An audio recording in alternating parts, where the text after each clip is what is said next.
जी doctor साहब, मैं पूछना चाहती हूँ कि अगर कहीं दिखाई देता है कि कोई एक्सीडेंट में अगर कोई मारा जाता है बुरी तरह से, तो कहा जाता है कि वो उसे उसका कर्मों का फल मिला है।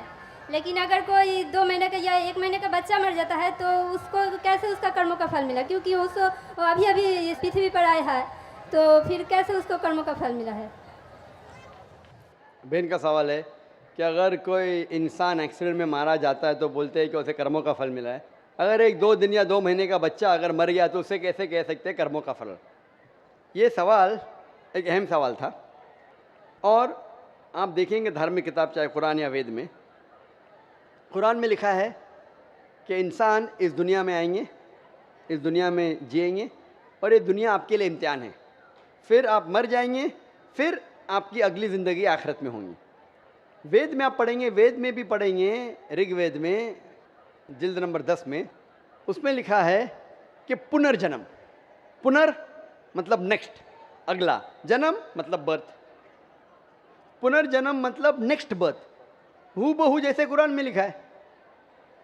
कुरान में लिखा है पुनर्जन्म नेक्स्ट बर्थ। लेकिन जो वेद के विद्वान इसको मान गए, लेकिन फिर ये कहने लगे ठीक है, खुदा, ईश्वर, भगवान, अल्लाह, वो तो जस्ट एकदम, वो नाइंसाफ़ी नहीं कर सकता है, नाइंसाफ़ी नहीं देख सकता है।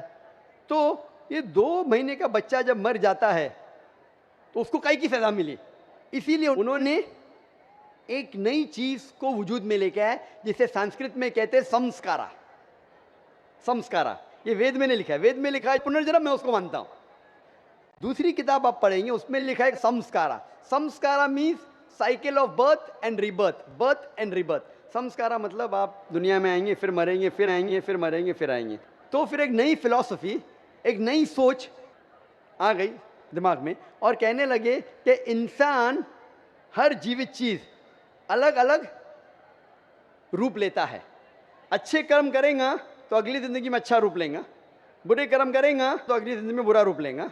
सबसे अच्छा रूप है इंसान का, और इंसान बनेंगे 7 बार। बुरे कर्म करेंगे तो बन जाएंगे भेड़, बकरी, अच्छे कर्म करेंगे तो बन जाएंगे इंसान। और अगर कोई इंसान 2 साल का बच्चा मर जाता है, उसने पहले जन्म में कुछ गलती किया है। ये संस्कारा है जो वेद में कहानी लिखा है, ये पंडितों ने अपने आप सोचा और लोगों से कहा। इसीलिए आज आम हिंदू संस्कारा में मानता है पुनर्जन्म। पुनर्जन्म में मैं भी मानता हूँ, पुनर्जन्म मतलब पुनर मतलब नेक्स्ट, जन्म मतलब जिंदगी, मैं भी मानता हूँ, कुरान में लिखा है।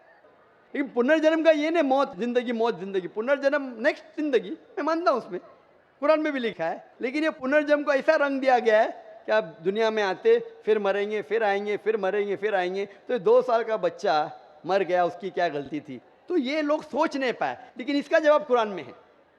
क्या 2 साल के बच्चे ने क्या गलती की, क्या गलती की, क्या नहीं की, उसके ऊपर कुरान मजीद में लिखा है। अल्लाह ताला फरमाते सूरह मुल्क में, सूरह नंबर 67 आयत नंबर 2 में, अल्लज़ी खलक़ल मौत वल हयाता, कि अल्लाह सुब्हानहू व तआला ने मौत और ज़िंदगी बनाई ताकि आप लोग को परख सके आप में से अच्छा अमल कौन करता है।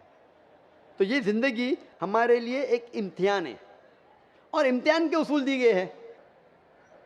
और अल्लाह सुब्हानहू व तआला हर इंसान को अलग अलग तरीके से जांचता है। एग्जामिनेशन पेपर हर साल बदलता है क्या? नहीं बदलता है ना। अगर एग्जामिनेशन पेपर कठिन है, क्वेश्चन पेपर, तो उसका जो करेक्शन है वो एग्जामिनर आसान करता है।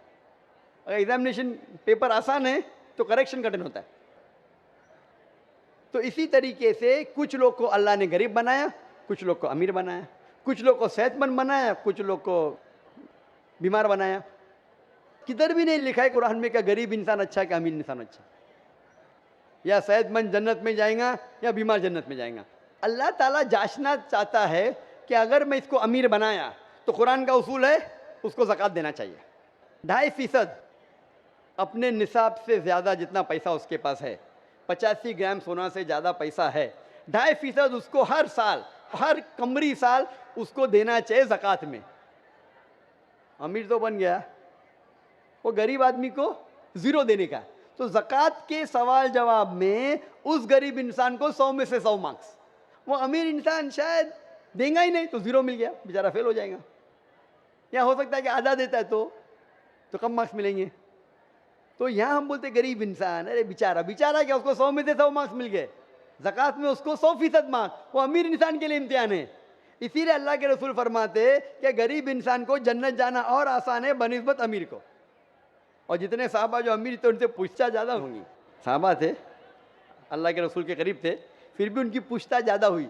अल्लाह ने पैसे दिए, क्या किया उसका तुमने? आप समझ रहे ना? तो इसीलिए अल्लाह ताला डिफरेंट लोग को डिफरेंट तरीके से टेस्ट करता है। कुछ आदमी को अच्छी सेहत देता है, कुछ आदमी को बीमार बनाता है। अभी एक इंसान है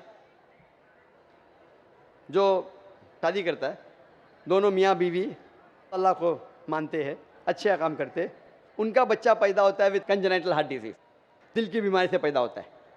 अभी वो बच्चा पैदा हुआ, 2 दिन का बच्चा है, उसको दिल की बीमारी क्यों? अल्लाह ताला टेस्ट कर रहा है उसके माँ बाप को। कुरान क्या आयत है कि तुम्हारे बच्चे, तुम्हारी दौलत तुम्हारे लिए इम्तिहान है, एक फितना है। फितना अरबी में मानी इम्तिहान, उर्दू में फितना के 2 मानी होते हैं, एक होता है फितना, एक होता है इम्तिहान। तो कुरान मजीद में फितना जब कहा गया वो इम्तिहान है। आपके बच्चे, आपकी दौलत आपके लिए इम्तिहान है।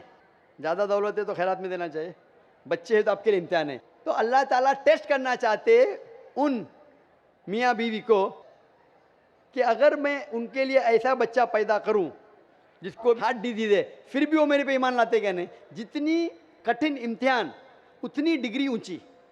आप बीए के लिए अपेयर होंगे तो आपको सिंपल ग्रेजुएशन बीए मिलता है। अगर एमबीबीएस के लिए अपेयर होते, जैसा पास होता है आपके नाम के आगे लगता है डॉक्टर, बट एमबीबीएस एग्जाम पास करना बीए से बहुत कठिन है। मैं भी एमबीबीएस पास किया, छोड़ दिया, लेकिन क्योंकि मैं डॉक्टर से और अच्छे मैदान में आ गया, दावत के मैदान में आ गया। वो जो कह रही है बहन, क्या वो 2 साल के बच्चे की क्या गलती, क्या उम्र गया? कभी भी कुछ भी परेशानी किसी इंसान को आती है तो 2 चीज़ हो सकती है। हो सकता है कि वो उसके लिए पनिशमेंट है, पनिशमेंट, या उसके लिए इम्तिहान है, एक टेस्ट है। अगर मुश्किलात पेश आती है, हो सकता है कि वो सज़ा है उसके लिए या इम्तिहान है। अगर वो इंसान सही रास्ते पे है तो उसके लिए इम्तिहान है, अगर गलत रास्ते पे तो उसके लिए सज़ा है। तो हर इंसान को जब भी मुश्किलात पेश आती है उसे अपने गिरबान में झाँक के देखना चाहिए, मैं कुछ गलती कर रहा हूँ क्या नहीं, मैं कुरान और हदीस के मुताबिक चल रहा हूँ क्या नहीं। अगर चल रहा हूँ तो बोलना अल्हम्दुलिल्लाह ये मेरा इम्तिहान है, अगर नहीं चल रहा हूँ तो भाई चलना शुरू कर। उसी तरीके से कुछ भी अच्छी चीज़ ज़िंदगी में होती वो 2 हो सकता है, इधर ये रिवॉर्ड है, रिवॉर्ड, या आपके लिए टेस्ट है। हो सकता है कि आपके लिए कोई इनाम है या आपके लिए इम्तिहान है। तो ये जो टेस्ट होता है, एक इंसान कार एक्सीडेंट में मर जाता है तो अल्लाह ताला बोलता है ये इंसान का टेस्ट है 40 साल के लिए। 40 साल जो पूरा हो जाता है उसका टेस्ट खत्म, घंटी बज जाती, वो एक्सीडेंट में मर गया। वो बच्चे का इम्तिहान 2 साल के लिए था, वो बच्चा मासूम है, कुछ गलती नहीं की जन्नत में जाएगा। टेस्ट था उसके वालिदैन के लिए, उसके माँ बाप के लिए, कि माँ बाप जब 2 साल का बच्चा मरता है फिर भी अल्लाह पे यकीन रखते क्या नहीं। तो वो बच्चा अगर कोई गुनाह नहीं करता वो डायरेक्ट जाता है जन्नत में। वो माँ बाप का टेस्ट है कि वो बच्चा मरने के बाद फिर भी अल्लाह पे यकीन रखते हैं क्या नहीं। तो वो उनके लिए इम्तिहान है। किधर भी नहीं लिखा है कुरान या हदीस में कि अगर वो बच्चा 2 साल का है कि उसके लिए सज़ा है। वो सज़ा किधर है? उसका इम्तिहान ख़त्म हो गया, 2 साल तक इम्तिहान था, टेस्ट पेपर ख़त्म। और हर बच्चा जब पैदा होता है वो मासूम होता है। बच्चा अगर मरा तो इंशाअल्लाह वो जन्नत में जाएगा।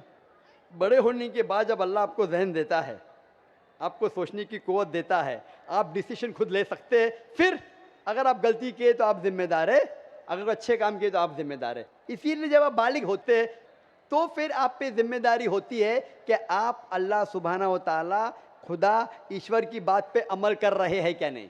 आज इतना बड़ा मजमा है माशाअल्लाह, लाखों लोग, 5 लाख 10 लाख कितने पता नहीं, लेकिन माशाअल्लाह हज़ारों की तादाद में गैर मुस्लिम भी है, हज़ारों की तादाद में गैर मुसलमान भी है।